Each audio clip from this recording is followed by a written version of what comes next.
Today we're going to be talking about the installation of the upgrade kit that we offer to upgrade the BevMax, the Dixie BevMax 2 and 3 model machines to a 4. One of the most common questions that I get when people are looking at buying these machines or the kit is, what's the difference between a 2, a 3, and a 4? The 2s and the 3s, no difference. Control board is different. The main difference between the 2 and the 3 and the 4 is physically very little.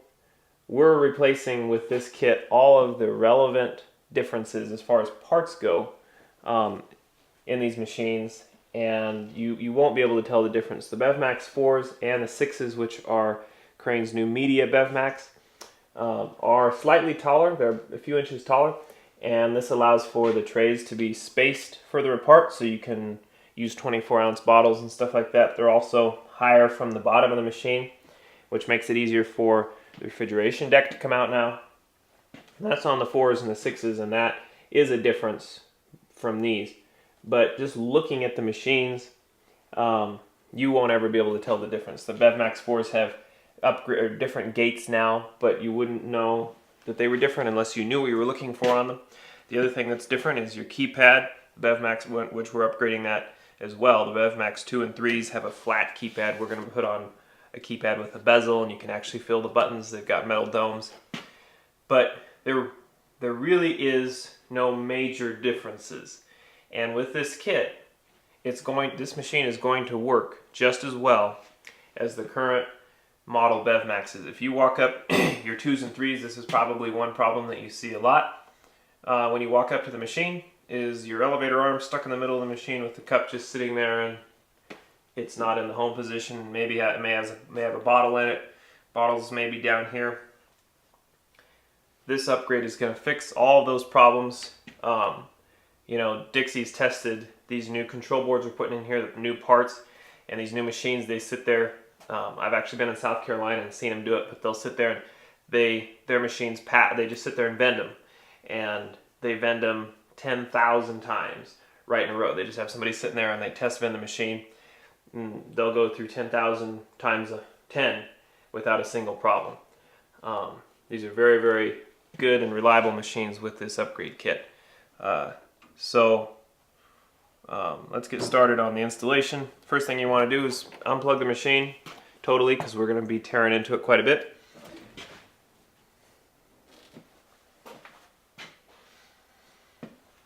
We're going to work on the elevator assembly first. This is a Pepsi used to own this machine. This is actually one that has been upgraded already as far as the cup goes. A BevMax 2 cup, and they made these cups for the early 3s, and then they actually changed the design to a much better one when the later 3s came out in the 4s.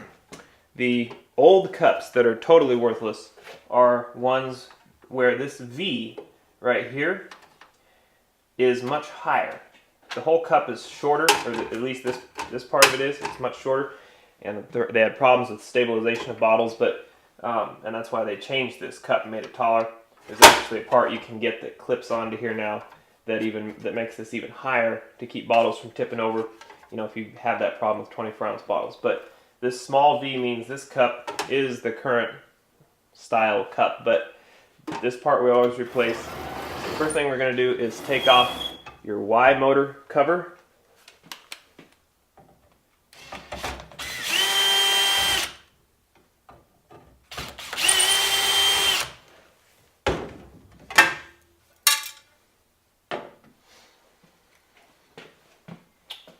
Our kit comes with a new Y motor board and a new Y motor board harness. I have them separated just so that I can put it together for you on camera, but these come together as one piece. You'll notice there will be grease in these connections. It's called dielectrical grease. It seals the connections from corrosion, moisture, dirt, stuff like that. Here in Colorado it's very dry. We don't really have issues with moisture causing connection issues, but other places back east in California, it's a huge issue. And so that's what that grease is there for. Just plug in your connections right on top of it, and it'll seal around them. any connection in these machines, actually, if you have a connection issue or corrosion issue, you won't hurt a thing just by adding some dielectrical grease. I'm going to start putting this on our website so that you can actually purchase it there. We use a synthetic grease, but put some in your connections and plug them in, and that'll help quite a bit with corrosion or connectivity issues on connections. So anyway, first thing you're going to do is unplug your old harness from the motor, from the Y motor. Unplug all of your other connections that go to it. And they're all very different, so you don't have to worry about finding where they go again when you put it back together, because they only go into one connection.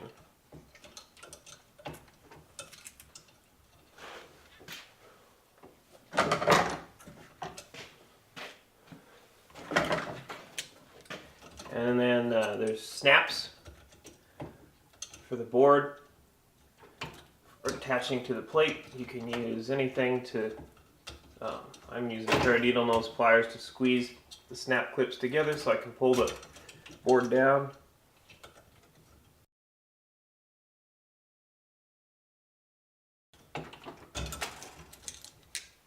So there's your old one. Most of the old ones are green.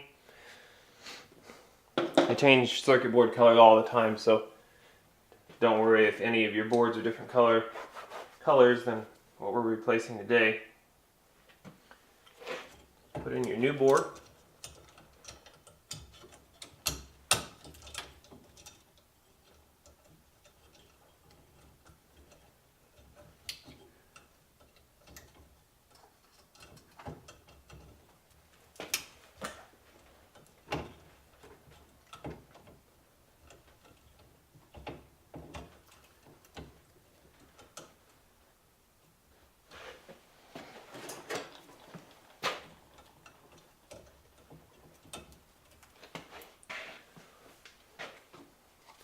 I'm going to put a little grease on my connection going to the motor.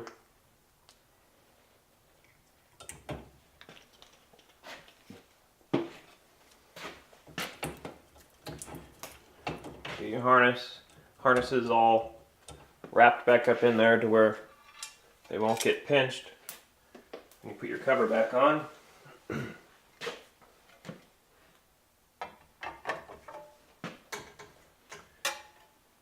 Make sure that your cover isn't going to pinch any of the harnesses before you put it back together.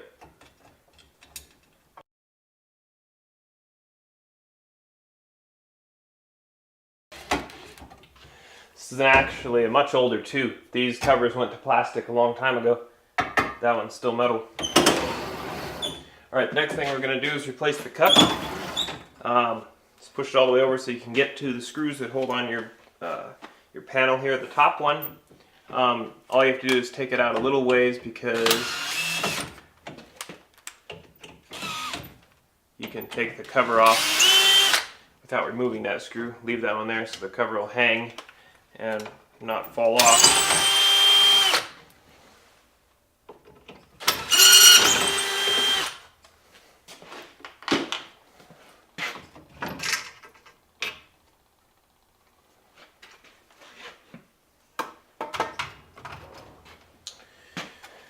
On the back of your cup, you have 4 screws. One of them you have to take all the way out. The other 3, just to get the cup off, you only have to remove a little, or unscrew just a little bit. It'll have a larger cutout, just like this does, for the cup to come off and the screws to remain on the cup. So down here is the screw that has to come all the way out. The other 3 I'm just going to loosen.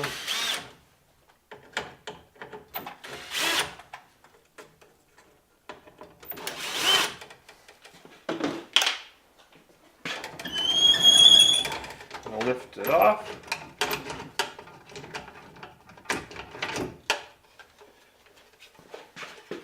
Be careful at this point, because you have to unplug the cup, so don't pull on the harness and yank it. Here's the old cup. Here are the new ones. Get from us. I already put some grease in my connector there. First thing you want to do is get it connected. There is a little tab that you have to line up on your harness with the cutout for it there, so you can't plug it in wrong.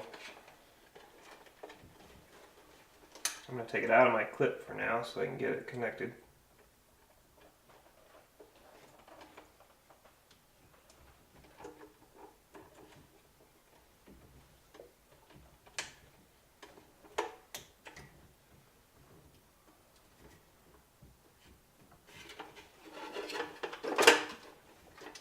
Put it back in the clip.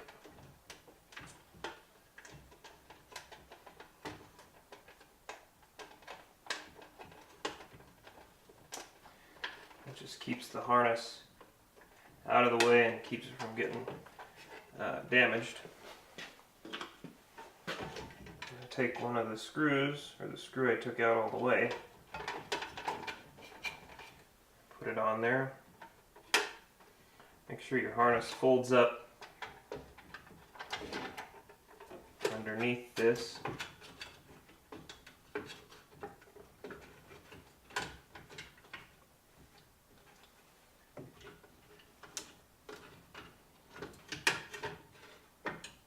Okay. Got to take your old screws out of your old cup.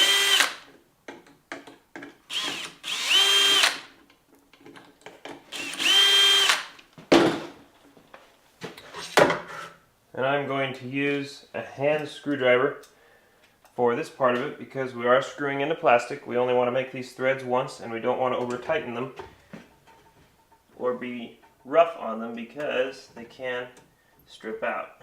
So I'm going to be gentle with it by using this instead of my drill.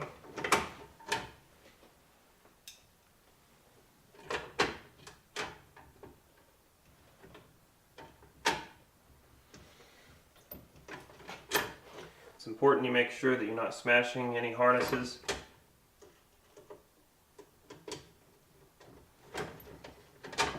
Smashing your harness, your cup harness that sits behind the cup, which mine's good, so I'm going to go ahead and tighten this down.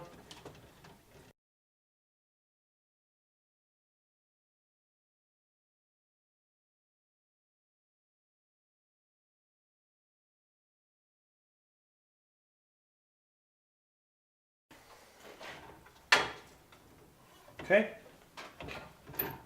There we go. On the cups that you get from us, there will be a piece of tape that goes over the bottom switch.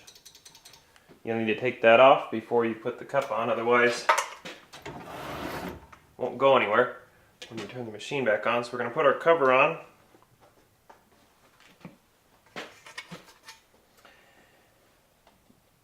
This divider that runs down the middle of this piece, your belt goes in here, both strands of it, and your chain harness goes on this side. And usually it'll divide itself when you put it on. But you need to look in there and make sure, which mine did, so good there.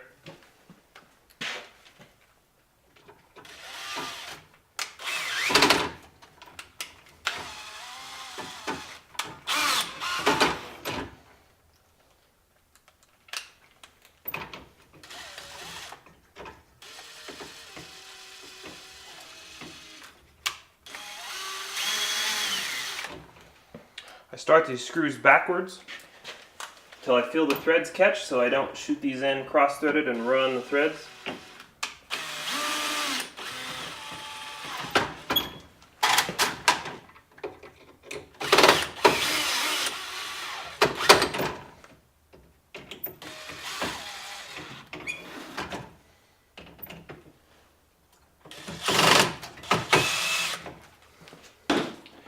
It's hard to push against them with the drill.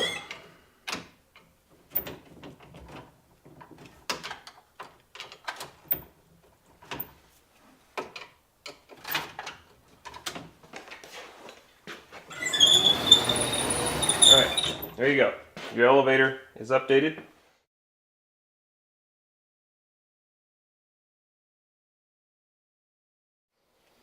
Okay, the next thing we're going to do is remove and replace the delivery bucket assembly.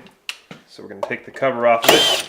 First, on most of the old ones, there are 2 screws.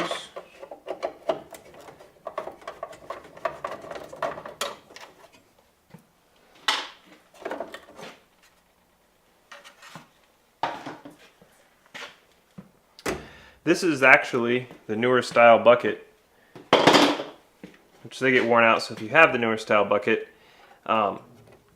you can stick with it if you want to, but they get worn out. So that's why I always recommend replacing it. But a lot of these on the older 2s do not have a printed circuit board up here. It's all harnessing instead, and your door dongle harness here is also different. And in order for all of this to work with your new control board, you have to replace this harness and this bucket, especially, well, for sure if it's the older style bucket without the circuit board. If you have this circuit board, this dongle harness and this bucket will work with your new board, but they've made changes to the bucket as well somewhat, and like I said, with machines being this old, they get worn out, so it's a good idea to replace it along with everything else, and it comes as part of the kit. So we're going to remove it. There's 4 11/32 hex nuts, and they put Loctite on these bolts, so sometimes it can be hard to get off, which this one isn't. This one's coming right off.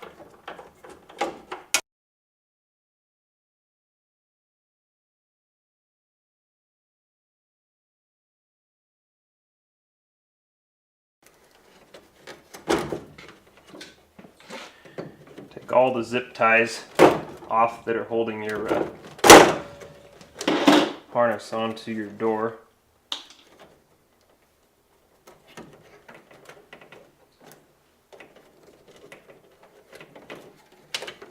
Unplug your delivery port.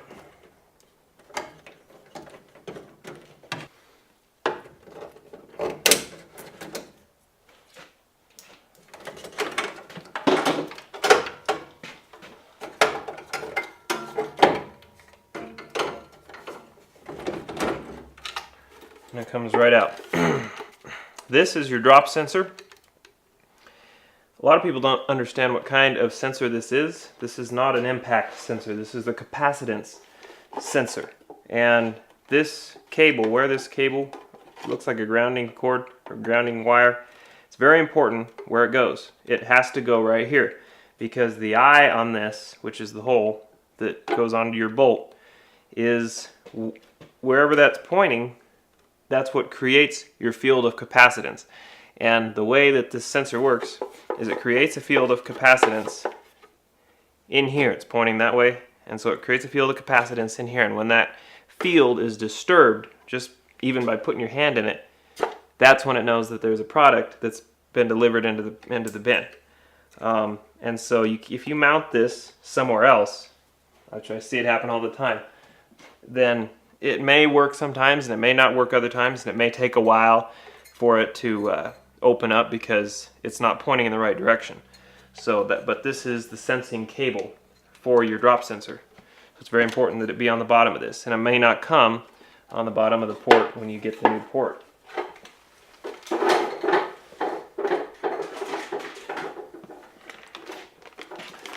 So here's the new port. On your top set of bolts, you should have a white washer on each one, and I'm missing one, but that's okay. I'll put one on later.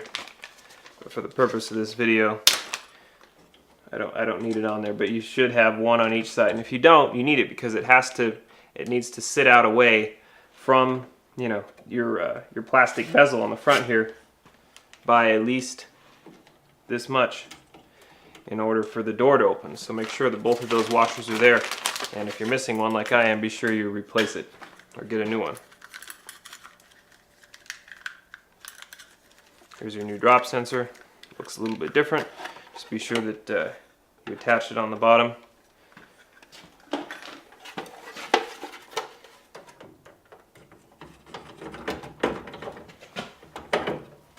Put your new port on.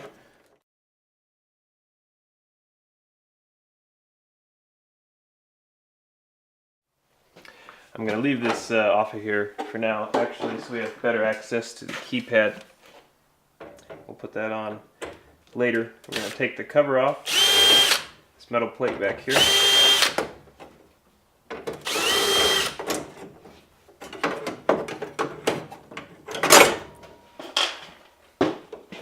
Unplug your harness.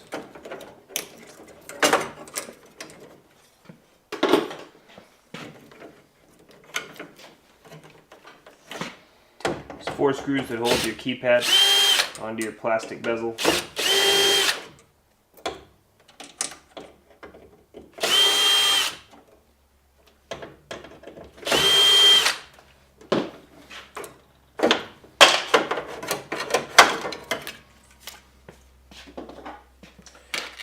Two 11/32 hex nuts that hold the protecting cover for the membrane.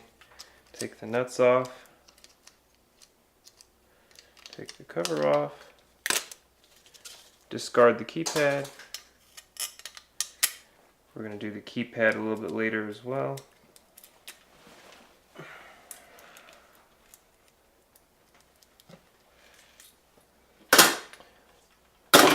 Next thing we're going to do is replace the door dongle harness.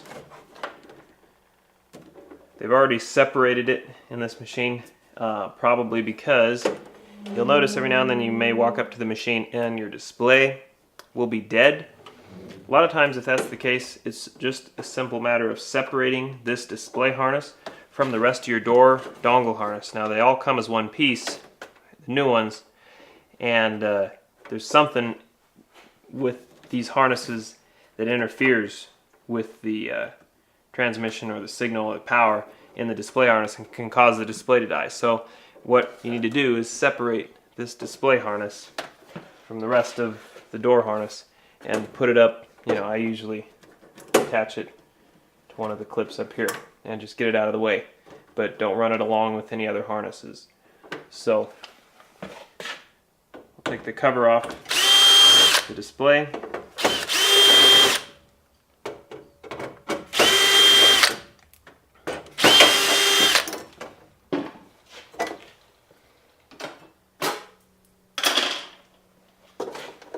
Unplug your display.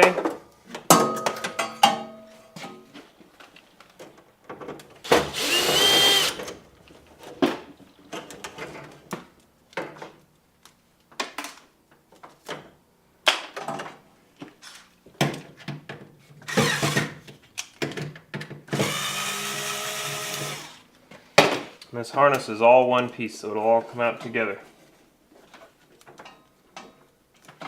Unplug it from your control board. There's only several plugs.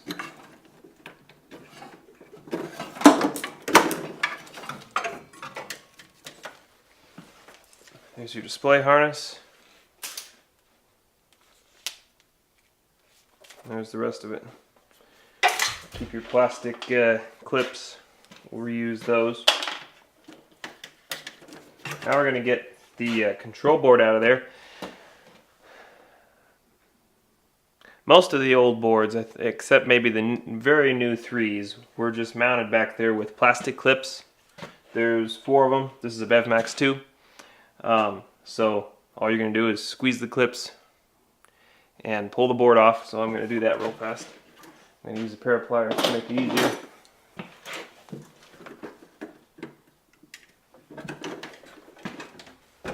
Unplug everything from your board as you go.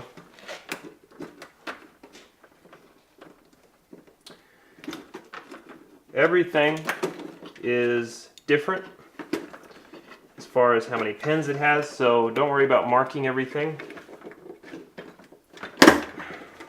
because it'll only go back in one way and in one plug.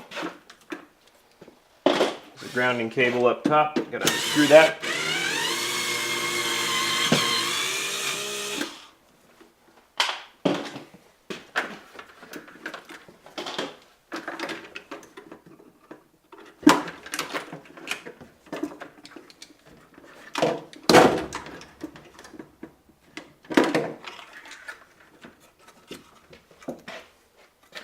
There's your old board. Next, you got to get those plastic clips off the wall because we're using screws to mount the new one in, which the screws should already be on the wall for the new plate that the new board is on. So we're just going to take a pair of needle nose pliers and rip those plastic things right out of the wall. They're called standoffs, plastic standoffs.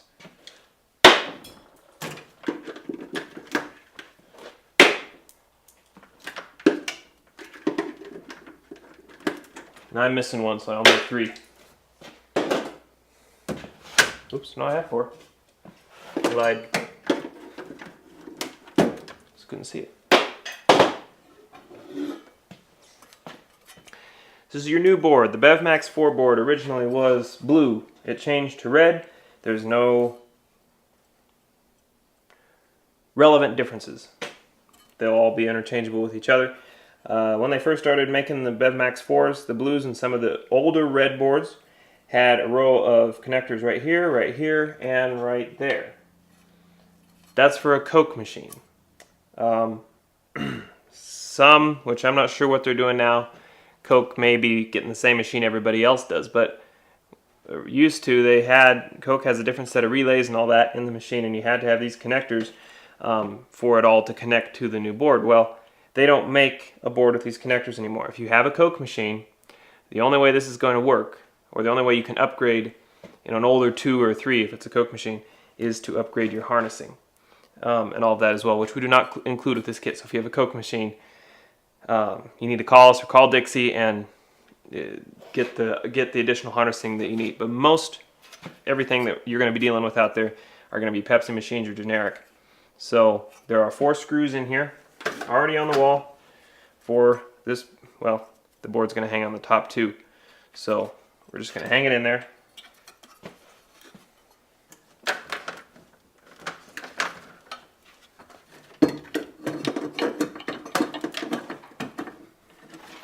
My screws aren't far enough out.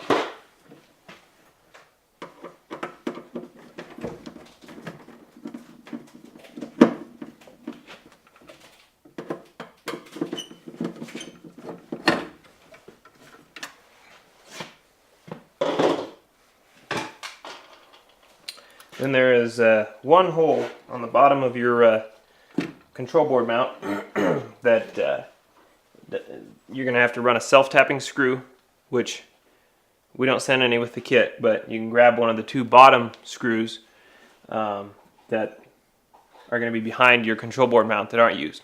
Just unscrew one of them if you don't have a self-tapping screw, and take a drill and drill it into that bottom hole.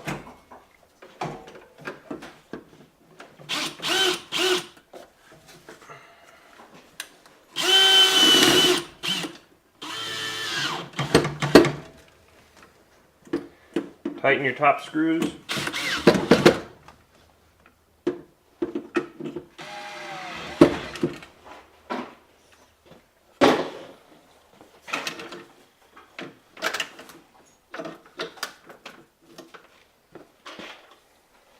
a grounding cable coming off one of your harnesses in there.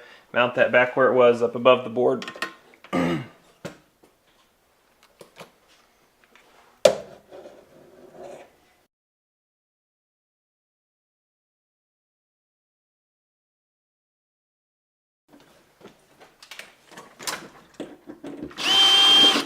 What I ran into there is that hole is too large for this screw anymore.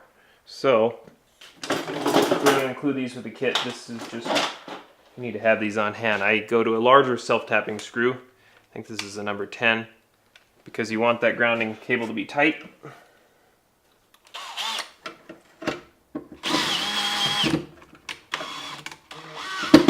So now it's tight. If you ever get a hole and strip out the threads and need to you can drill a new hole with the same screw or go to a bigger screw. Alright, so we got the board mounted in there. You're welcome to put grease on all your connectors before you plug the harnesses into them. You don't have to, but if you live in a humid climate, I would recommend that you do that.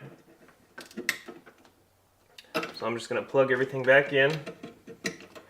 Like I said, you can't plug anything in the wrong spot. There's only one spot for everything, and everything will be kind of sitting where it used to be anyway.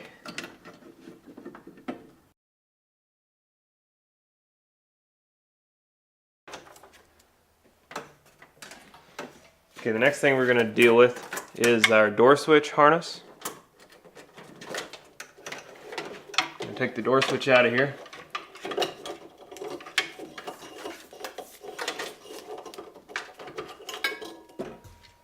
Your new harnessing comes in the bag. Now you may have a dual door switch setup, in which case this is going to be different, but there are instructions with this new control board that tell you how to install this door switch harness, and I'm going to show you how to do it for a single door switch. I would leave it like this as you go along so that you have it for reference. Unplug them and plug them back in one at a time. There's two harnesses here. We're only going to be using one of them. This is the one we're going to be using. The one with 4 pink connectors on it. So on this switch does two things. It tells the machine when the door is closed. It also is a power interrupt switch. When the switch is in the middle position, it cuts power to your elevator assembly and your delivery port. So when you're doing tests in service mode, there's a point in service mode where you're going to have to pull the door switch out in order to turn the power on. You'll be running the programming function, but nothing will be moving because your power's off. And so your two gray wires, your power interrupt, and then the red and black are tell the machine when the door is closed or open. So you're going to find your two gray wires. It doesn't matter which way these go on here, except if you notice we're connected on each end. The middle pin is not used, so unplug those, and that was a separate harness.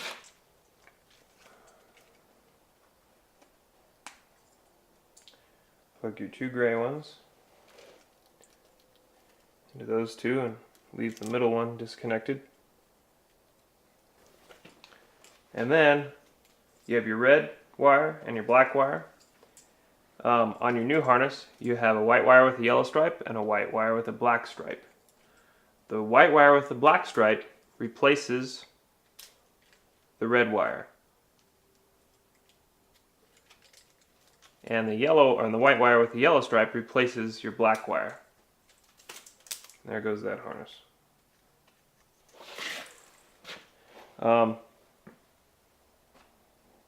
For whatever reason, Dixie made these connectors just a little bit, not too big or something, and they're kind of loose on there. So I take it with a pair of needle nose pliers and I squeeze it a little that way, and I squeeze it a little that way, and it makes it much tighter. I just do that on the top one. The bottom one seems to be fine. It goes on all the way, but the way they designed the switch and the connector, that top one there, I'll do that because I don't trust it to stay on there otherwise.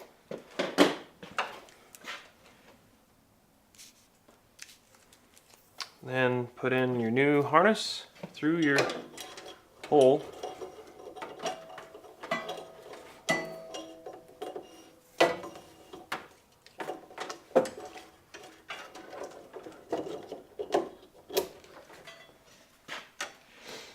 I also take, if you're doing this, I would take the bill validator and the coin back out of the machine. Makes things a lot easier.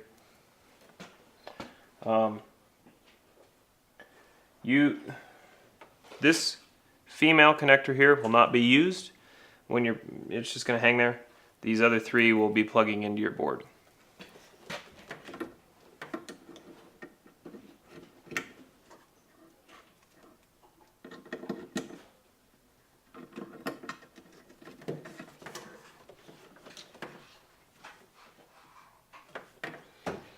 Okay. Next thing we're going to do is our door dongle harness. These come with tape on them and stuff, so I'm going to remove the tape so I can separate the digital display harness from this group here.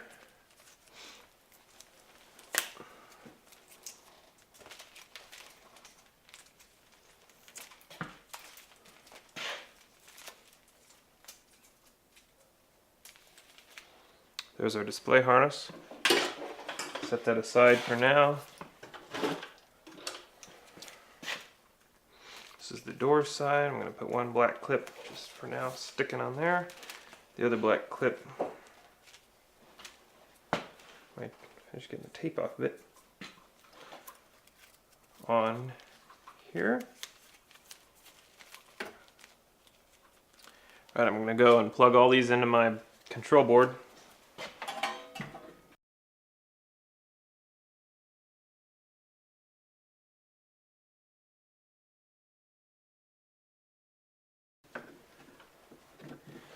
It's very important you line up all your pins and don't bend any and miss one.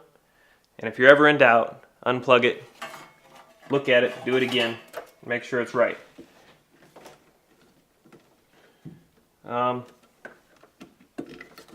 Harness routing is something else you need to pay attention to through all of this. That once you're all done, this board cover has to go on there. And so you may end up routing stuff a couple of times as you go along, like I'm going to do here, just so they all kind of are organized the way you want them.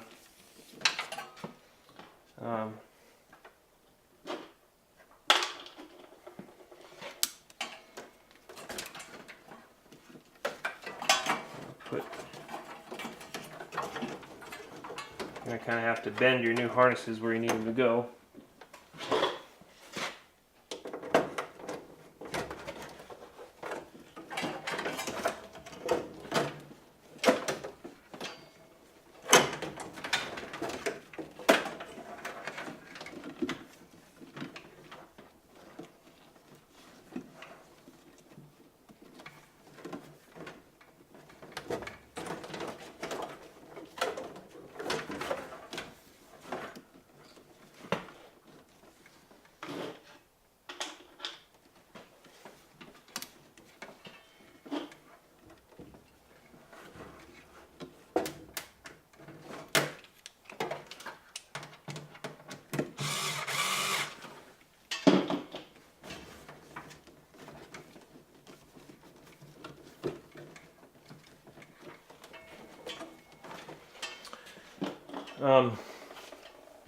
Notice I have a small handheld electric screwdriver and a short one as well, handheld one, and you're going to need something like this because you can't get in here with a full-size screwdriver.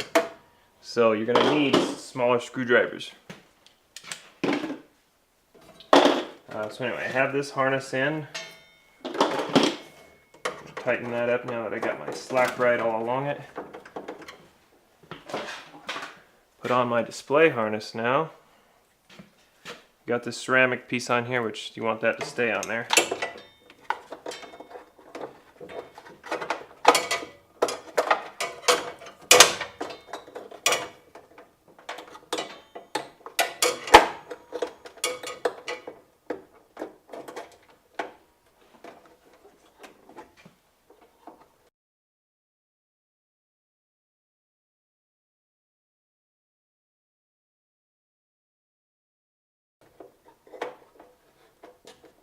So as we were talking about earlier here, got this harness, the display harness, routed up.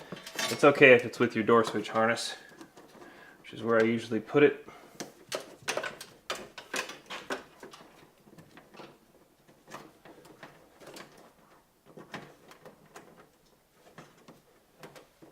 You can zip tie it right here.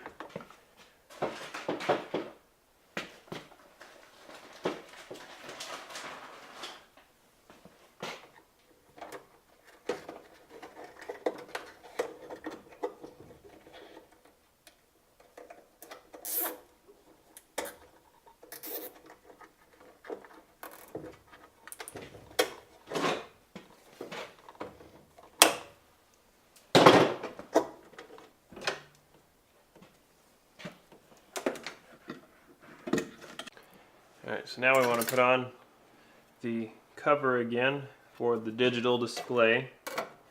Your harness, make sure it comes out underneath your cover and doesn't get pinched.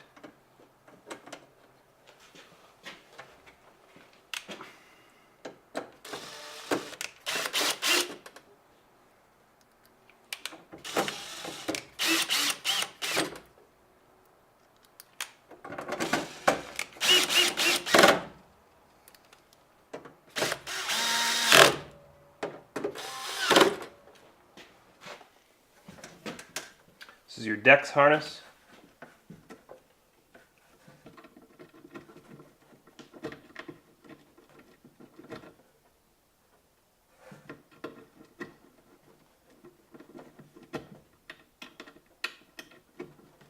The clip on mine is broken.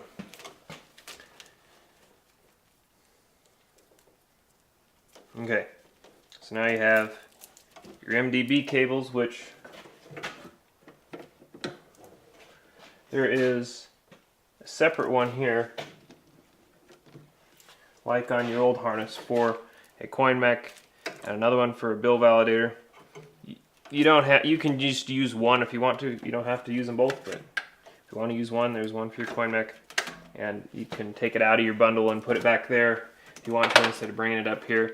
You know, whatever you want for routing. Okay, now.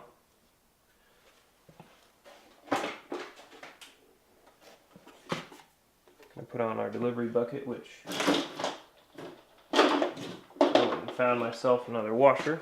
So we have 2 washers.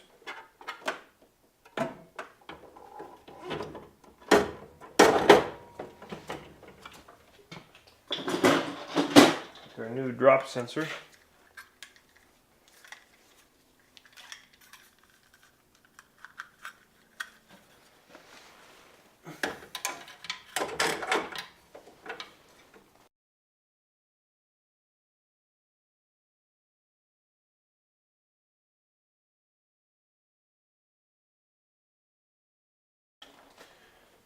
Like we talked about before, your eye goes onto the bottom hole of your port. Nut on that. Tighten that down.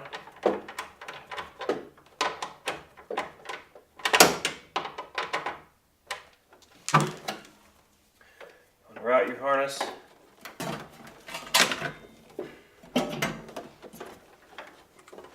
Up the side here. And we'll plug all this in once we get the keypad in, but it'll plug into this one coming from the new dongle harness. Zip tie the harness, your drop sensor harness, up along here. So we have one hole here. Sometimes there's 2 holes, but one hole's fine to hold it in place.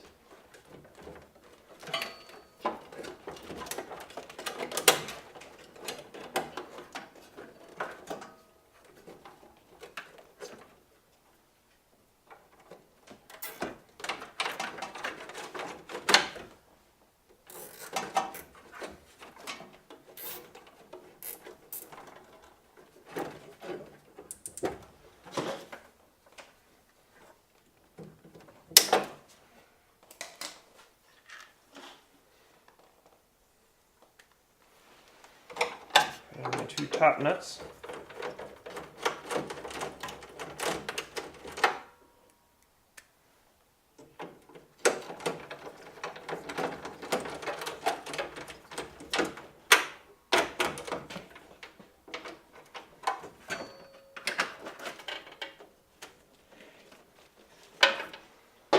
Okay, the only thing left we have now is the keypad.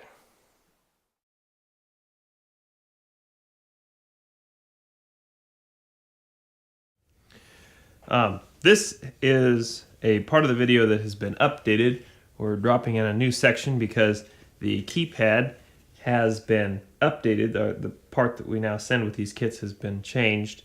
It's now one assembly with your coin insert chute, your coin return lever, the keypad, and your mounting bracket is all one piece now. So for those of you who've never installed this kit before, it's not really going to seem new, but for those who have installed it, this is a much easier way of installing this kit. You don't have to put this bezel or the keypad on individually anymore. It's all one piece, and the change that that's gonna be part of the installation process now, we're gonna go over real fast. So this is where we were at with what we had apart. In addition, now we're going to take off this individual bracket that's now part of the main one. That is your cord insert chute and your return lever. So there's a screw on top here.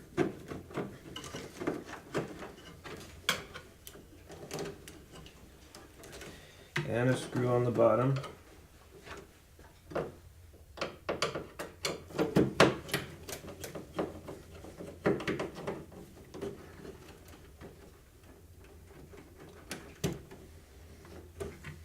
And there's a screw below the one we did up here, holding this part to the plastic bezel on the front of the door. And the same on the bottom.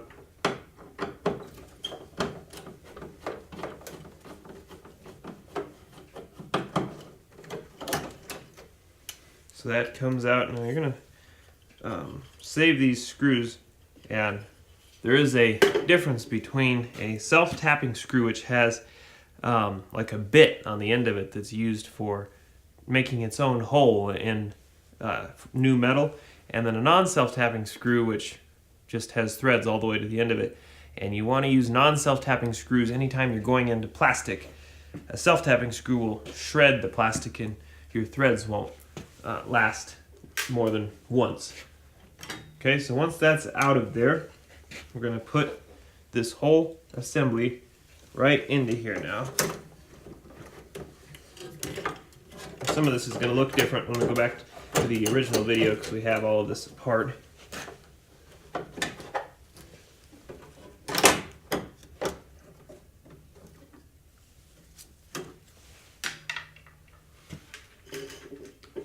So we're going to use the self-tapping screws to mount this bracket to the door, metal to metal.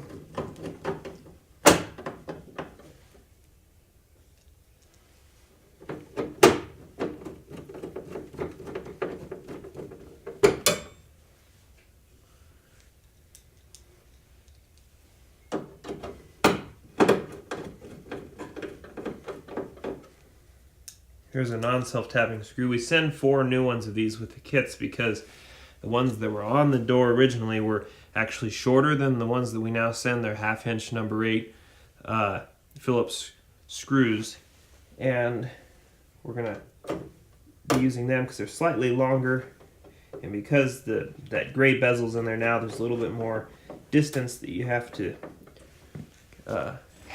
get to the screw holes on the bezel on the door.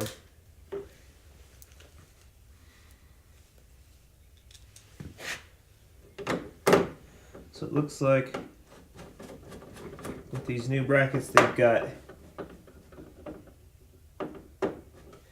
a screw here, so at an angle diagonally from each other, and then the same screw on the top and bottom over here with the plastic and the metal.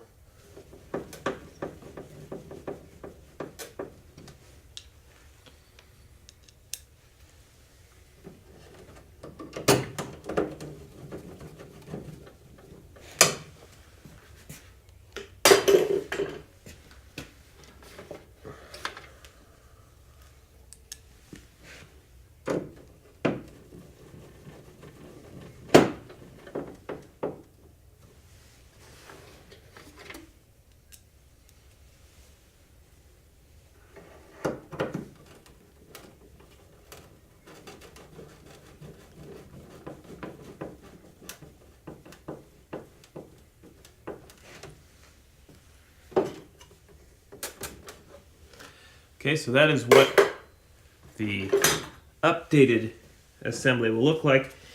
This cover that used to sit right here is no longer used. It is all, that piece is all that you need now. That's all you're going to use. And so when you put this piece back on later in the video, it'll fit right over it like that, and your brace is no longer used. So that's the update.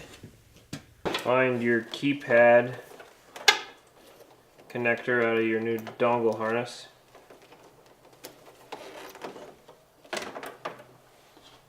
I put some grease in there. Run it underneath your corner turn lever.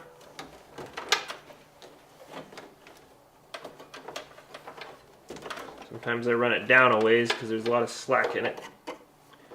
Run it down the side. Just whatever you need really with routing to make everything fit and for nothing to be pinched. Everybody will have their own preference for where to put harnesses, but that's where I put mine. So at this point, you want to pull your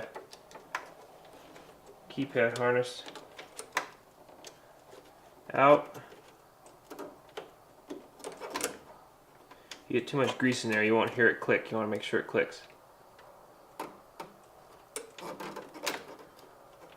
Unplug it if you have to and do it again.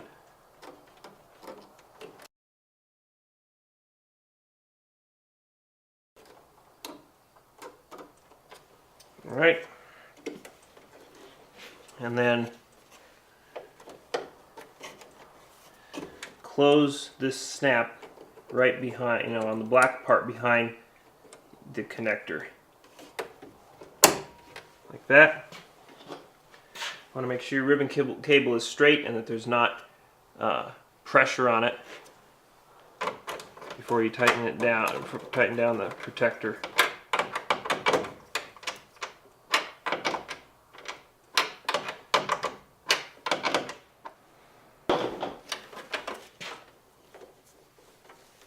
This is your drop sensor. Actually, we'll do that in a second. Oh, and also, it may be easier for you to put the keypad on before you put your delivery port on. I did it in a different order than I normally do because I normally do these when they're all torn apart and I rebuild them as part of the refurbishing process.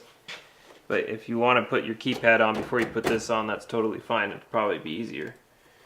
Next, let's plug in your delivery port that's on your new dongle harness. And there again, they've got a lot of grease in those connectors. That one connected. Make sure they click. Sometimes you're bringing the grease down, or you're bringing your connector down, there's so much grease that it's pushing the grease out everywhere it can, and it's insulating it, and that's good, but you want to make sure that it actually gets down there and clicks and connects. Plug in your drop sensor.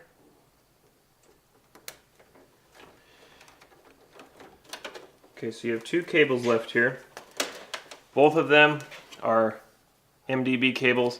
This is not used. It's for it's for your electronic lock power. If this machine had an electronic lock, so I don't know, you might use it, but most machines out there are not going to unless the bottler's on them.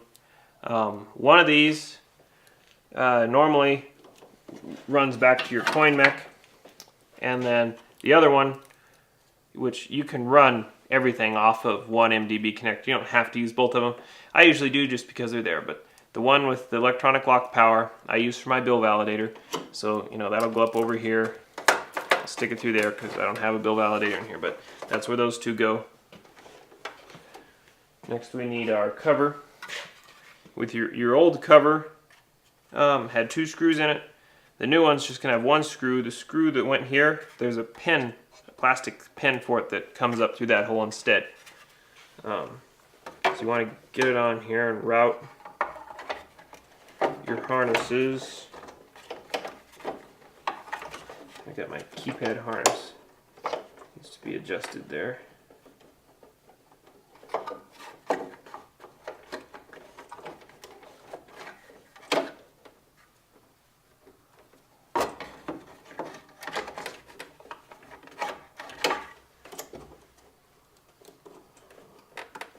Mine moved a little.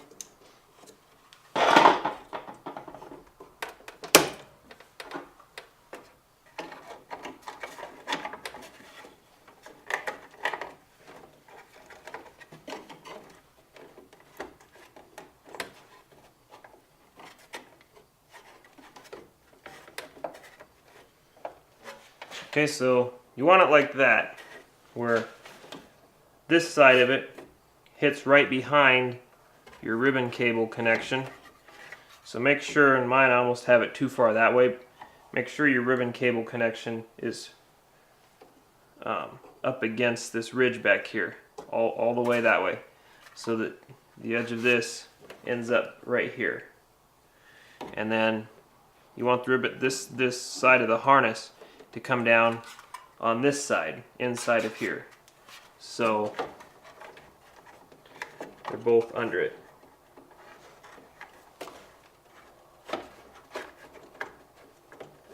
Something like that.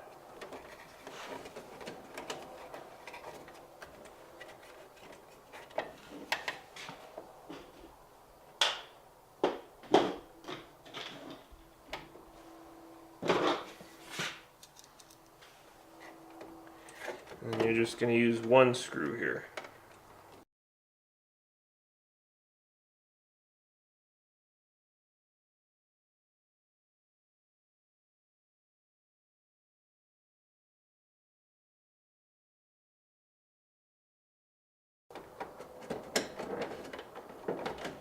Make sure all your harnesses are tucked out of the way.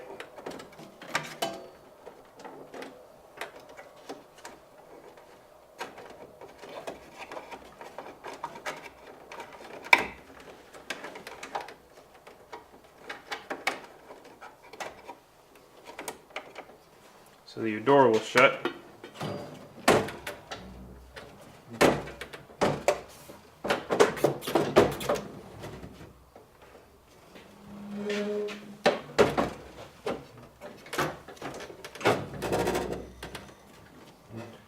Check your door.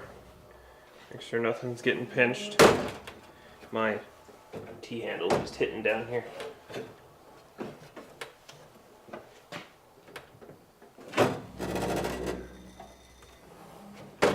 Mine's okay.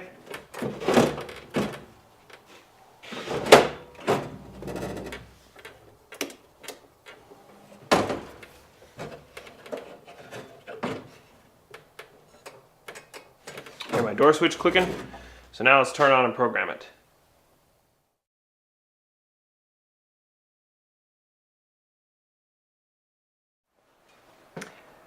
Okay, now that we have everything hooked up, we're going to turn the machine on.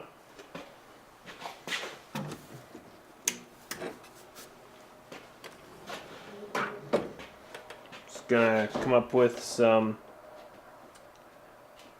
options. Alright, no model number set. So the first thing we're going to do, A, is select. We're going to select the model number. This is a DN 5800. If it's a, you know, the narrow version, the baby BevMax, whatever they call them, it's a DN 3800-4. There's a few different options. There's a DN 58 or 38, a 58, both -4s. There's a 58E4, a 38E4, 38-4C, 58-4C. The E models are European. The one you're going to want for a full-size BevMax is a 5800-4. So select that, save it. Setting, software version. Okay. With the control boards comes this programming chart. Has everything on it for the most part. I have a few extra options on my chart that I will be reading off to you, and you can make notes of them. And these are going to be important, so you're going to want to write them down. There are a couple different programming options that Dixie does not send with the kit instructions. But the first thing you're going to do is hit the service mode button once.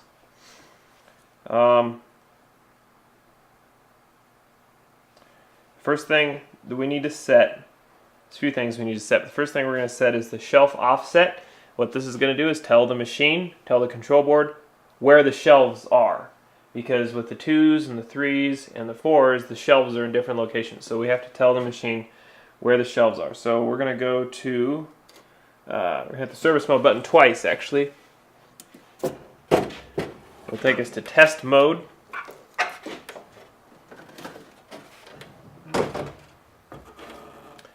we're going to hit F, factory diagnostics, star,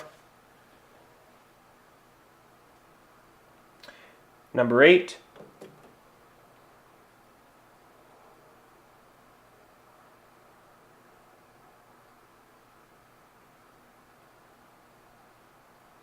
the shelf offset. So this is what you're going to want to be writing down. Actually, you know what? First, we should go back and set shelf location, because the shelf offset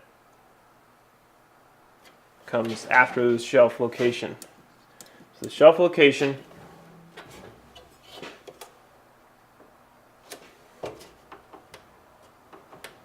we're going to go back to service mode, which would be equal to hitting the service mode button once.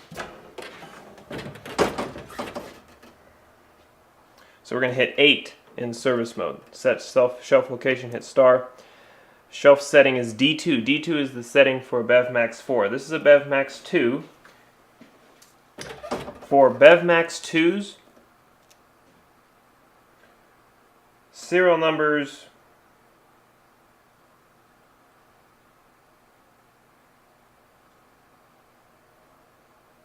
before 8487. The shelf location code is going to be G. For BevMax 2s and BevMax 3s, after serial numbers beginning in 8487, the shelf setting is going to be D, with one exception. Serial numbers 8511 with any combination of numbers after that are going to be set to G. And serial number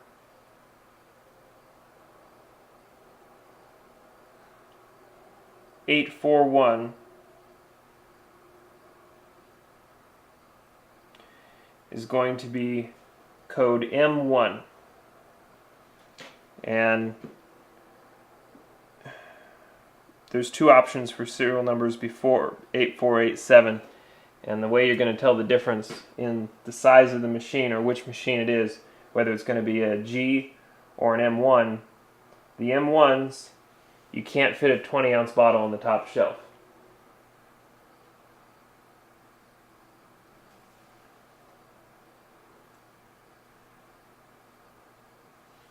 Before 8487 with G, with the G shelf setting, you can fit a 20-ounce bottle on the top shelf. Those are really old though. I doubt you're going to be messing around with those. Most of these are going to be BevMax 3s, but this is a BevMax 2, serial number 8619. So we are after serial number 8487. So we're going to have a shelf setting of D. So I hit D, star to save. Now, hit clear, go back to service mode, press the service mode button again. We're at test mode, F, star, 8, shelf offset. This is another bit of information that's not in the programming guide that you get with this. For BevMax 2s, with a shelf location of G or M1,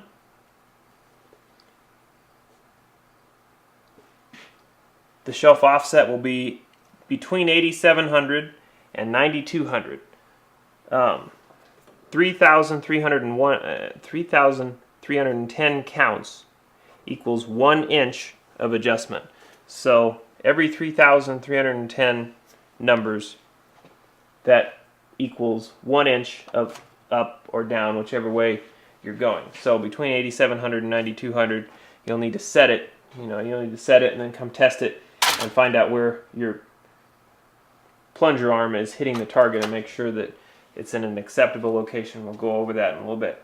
For BevMax 2s with a shelf location of D,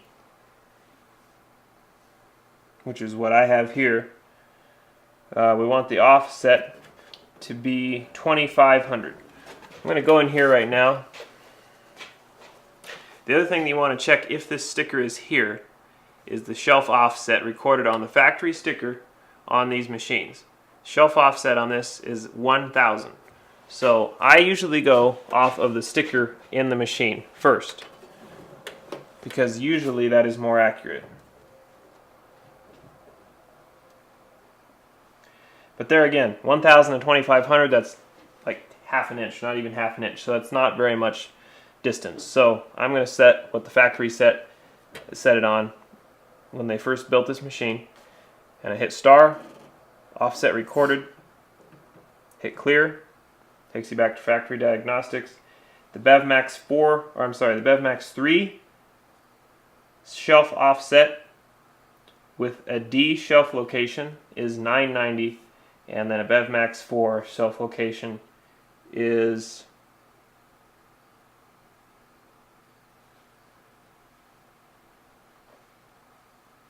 $700 to $900. Or the shelf with a D2 shelf location. The offset's going to be $700 to $900. Or 4310 counts. Next thing we need to do is set the hook swipe. The hook swipe is the position of, this is your hook right here. And the hook swipe is where this hook hits your door, the top of the door here, and as it goes down, it opens and then releases, kicking the bottle out. That's called the hook swipe. The hook swipe that we're setting is the distance that that hook travels to this wall before it stops. Beginning, I think it was June of 2016, every control board that Dixie sells, or the Dixie sold, they come configured. You can turn the configuration off, but you don't need to. They come configured with what's called automatic hook swipe. And what happens the first time you power this thing up and make a vend, you don't even need to mess with this hook swipe at all. I'm going to show you how to do it anyway, but with these kits that you're getting today, you don't need to mess with the hook swipe at all. It's an automatic. It comes up, the first vend, it comes over vents, and it comes and it hits the wall. And it counts. You know, there's an encoder in that motor, and it counts how long it takes for it to get to the wall. And then it uses that for reference from now on. And it'll come all the way when it's vending and touch the wall when it's doing the hook swipe. Which is fine. When you're setting this manually, you want to bring it up. If you're setting it manually, you want it to be about if you had 2 quarters, you would want to be able to slide in between the hook and the wall. That's where you would want to set it, or make sure it's at if you're setting it manually. With the automatic, it's going to be touching the wall, and that's fine. Because the idea is you want it to be as close to the wall as possible and still be hitting this hook. Manually, you just don't want to get it too close to the wall, which is why you want a space. So we don't need to set it, but if you were going to set it manually, or if you have an older board and you need to set it manually, under factory diagnostics, you're going to hit 0. I'm sorry.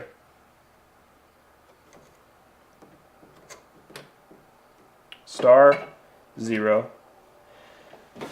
Hook swipe 93871. That's the factory default. That's going to change as soon as we vend it once and it goes up and counts. And that count will change. But you have also on your sticker here from the factory what the hook swipe was set at the factory, 92700. So if you were going to set this manually, that's where you would want to set it at, is 92700, and see if it's accurate. If it's, you know, about 2 quarters, I don't know what that is. It's probably a little over. That's probably about a 1/4 inch away from the wall. Then that's okay. You can mess with it as much as you want to get it to where it needs to be, though. So. But if you're going to do a manual set on a control board that does auto hook swipe, you would need to go in and turn off the auto hook swipe, which I'm not going to go into that because you don't need to do that. But on an older board, if you're manually setting it, that's how you're going to set it. Factory diagnostics star 0, and then set that number and hit star to save. And the same deal, 3310 counts equals 1 inch. So we're going to get back out of this. And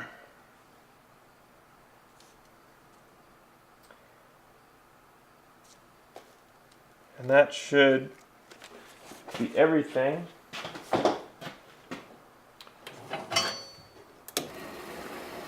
Pull my door switch out. That means my belt needs tightened, but we're not going to mess with that now.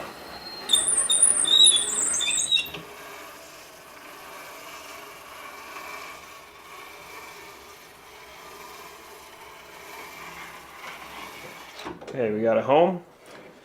The price is $60. Alright, so the other thing I'm going to do real fast.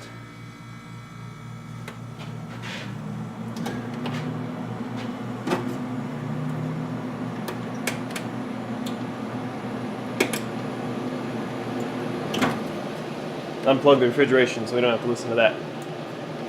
I'm going to go in and set the prices to 0, and I would recommend you do the same thing so that you can test everything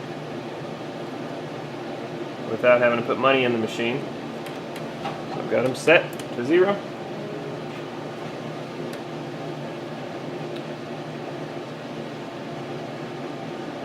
I got A5.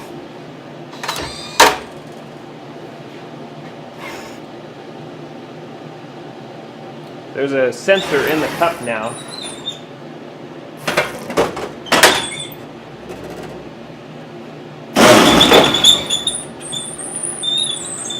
My belt needs tightened. There's a sensor in the cup. When your cup comes up, it senses for the product in the cup. And if it's not there, it comes down and waits, trying to let it fall.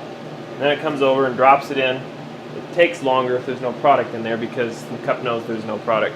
But it comes over anyway, does the hook swipe, and then you have your sensor that creates capacitance in the cup. So if you just want to open the cup and get, make the cup think that something actually vented, or make the port think something actually vented, you can stick your hand in there, and that'll make the door open. You just want to get your hand out really fast, otherwise the door is going to open on your hand. Okay, let's test it one more time.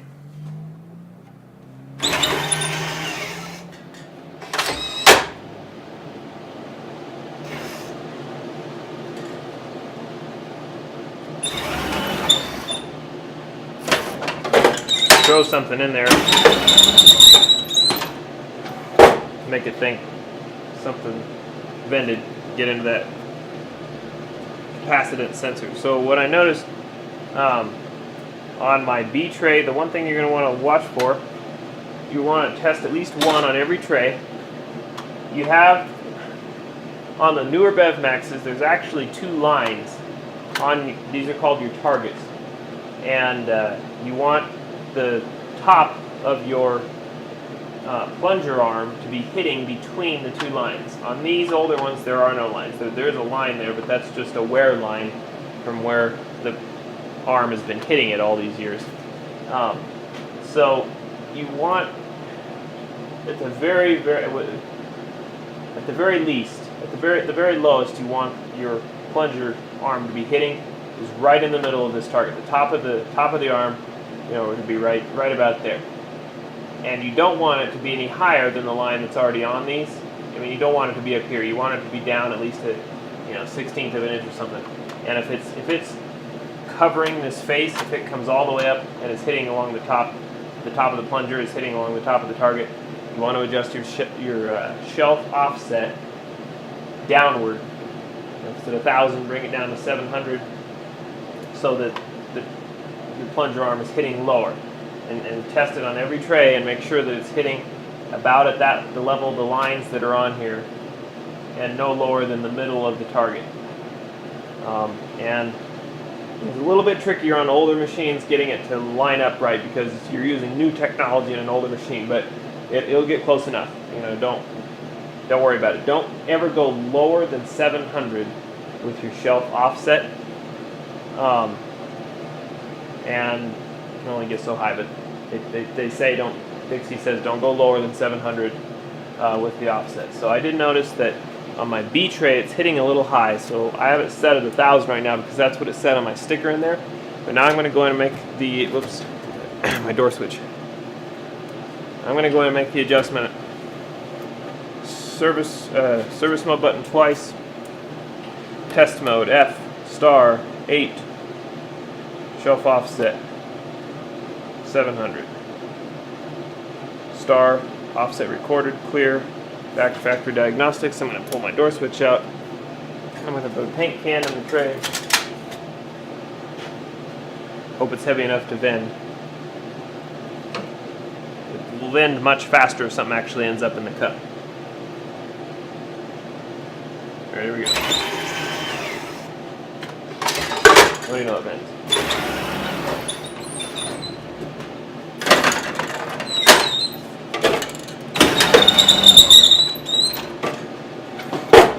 Alright, and that's all that you need to do. Price out your machine. And, you know, mess with that shelf offset until you get it on the target, like in that range that I told you about. Your automatic your hook swipe will be touching the wall. That's totally fine. If you have an older version, an older model, or an older version of control board, you know, go in and you don't have to worry about turning the auto off because that isn't a feature they had in that software. But put it about 2/4 distance away from the wall with your hook swipe, and you can adjust it and then test it and adjust it and test it.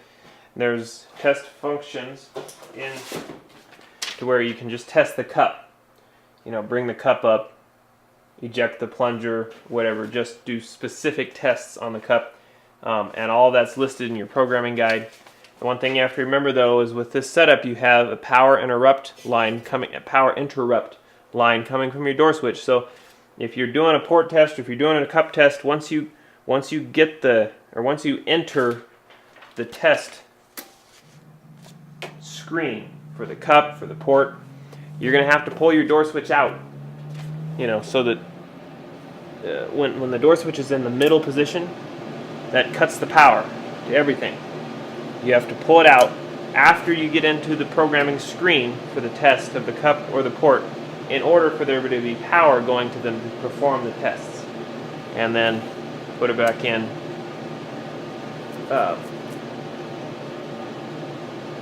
Put it back in when you're done, because the door switch has to be in the middle position to navigate through most parts of the program. Once we're all done, put the control board cover on.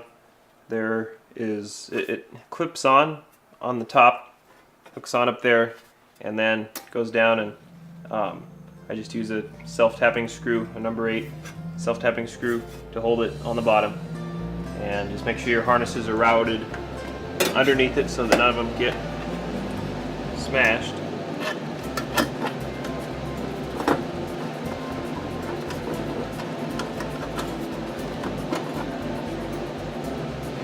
It should be a fairly loose fit. It shouldn't be that tight.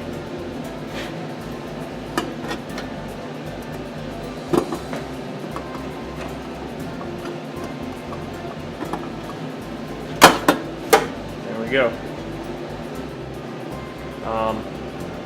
If you have any questions, post them on the video with YouTube and I'll do a public answer so everybody gets the answer to that question. I think that's about it.